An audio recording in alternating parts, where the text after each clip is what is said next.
Republican Senator James Inhofe of Oklahoma. He's in the Senate Armed Services Committee. So this story over the last couple of days has certainly taken its toll on him and his peers, and it's something that he's been thinking about an awful lot. And he's good enough to join us now after meeting with General Petraeus earlier in the day.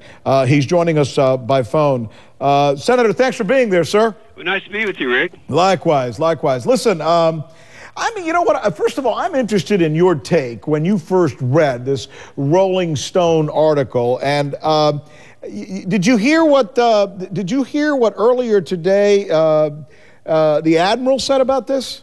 Now, I didn't hear what the Admiral said, or I may have heard. I don't recall that. But my first impression when I read this thing was one of disbelief. I've known McChrystal for a long period of time. I was a strong supporter of him, and he has, of course, the right background for that job.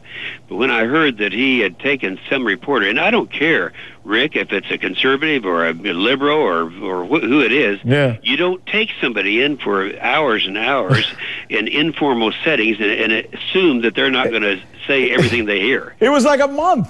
I like to think that I'm a pretty upright guy. I mean, I do my best. I screw up just like the next guy. But if somebody followed me around for a month, they'd probably find a couple of things that it would embarrass me. Well, not just you, but the ones who are close to you, and they're more reluctant or less reluctant to just spew everything that they have. And so, I was one of disbelief. Listen to what Admiral Mullen said. This is interesting because he was asked this question. He basically was asked, do you think you guys jumped the gun? After all, the article doesn't really quote him. It quotes a lot of his other officers, and maybe you guys may have been a little tough on him by letting him go so soon. Here's how Mullen responded to that. When I first read it, I was nearly sick. When I first read it, I was nearly sick. He goes on to say, and this is interesting because he tells this to the reporters who were asking him questions today. He says, look, it doesn't matter whether he said it or not. As a military commander, he's in control of the people around him. And if he doesn't have control of the people around him, then we can't trust him. Now, that's interesting, isn't it? You agree? Well, I don't agree you can't trust him. He's one of the most trustworthy persons I've ever known, but you can't. Here's the problem I have, Rick. When I was in the Army many years, probably before you were born, if a top general had done something where I saw a conflict between him and the commander-in-chief, whether you like the commander-in-chief or not, that it comes all the way through the ranks. That would have affected me as a PFC. And I think that is the main problem that we had here. I think, quite frankly, that the president did the right thing, and I don't think he could have done anything else.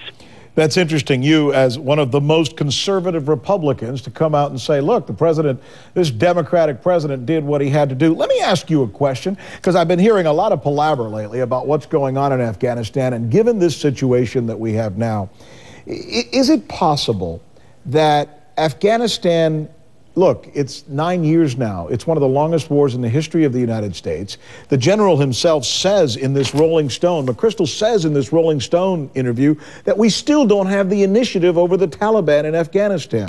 I've heard some smart people coming out recently and saying, Senator, that maybe it's time for a new tactic. Maybe what we need to do is actually sit down, whether we do it through an intermediary, and actually negotiate with the Taliban and try and come up with some kind of deal where we get them off our backs, or else this thing could go on for another 20 to 30 years. Well, what would you say to people who are recommending that on this day? It's wrong. You know, if you're dealing with, with Russia, you have Medvedev, or with Uganda, you'd have Museveni. There's a person who represents a group. In the case of the Taliban, you're talking about a terrorist group, one that doesn't really belong to any state, and I think you can't negotiate and you can't try to pacify terrorists. And so I would disagree with that. I would say, let me just say this, though, because I did talk to Petraeus at some length this morning. Good. And while he didn't, I don't want to attribute anything that he said. I wouldn't do that. But I got the impression that when you change a command, you look and you evaluate and see what seems to work, what doesn't. There may be some changes that you'll see, but I can't think of anyone better than David Petraeus to take the helm at this particular time. By the way, one more thing. And I'm just sitting here thinking as I'm listening to you, you've always been the kind of guy who's, you say what you think, and you're very, very direct in what you believe as an American. These other people who have remained anonymous, who made these comments in this Rolling Stone article, should they be disciplined as well? Oh, I think as far as discipline, I don't really call what happened to McChrystal as discipline. I think all these circumstances came where McChrystal and the president and the rest of the people realized that he would have to go. The rest of them, yeah, I think it should, because if they were responsible for saying things that were inappropriate, then I think that should go on the record. They should at least be dressed down. I think as well. they should. Yeah. Hey, Senator, thanks for hustling out and taking time to join us. We asked you to come on, and you were able to do so, and we appreciate that. We're actually voting right now. Okay, Rick, thank you. All right, get back in there. Meanwhile, breaking news coming out of Toronto. The very latest is that they have found a man with many assorted weapons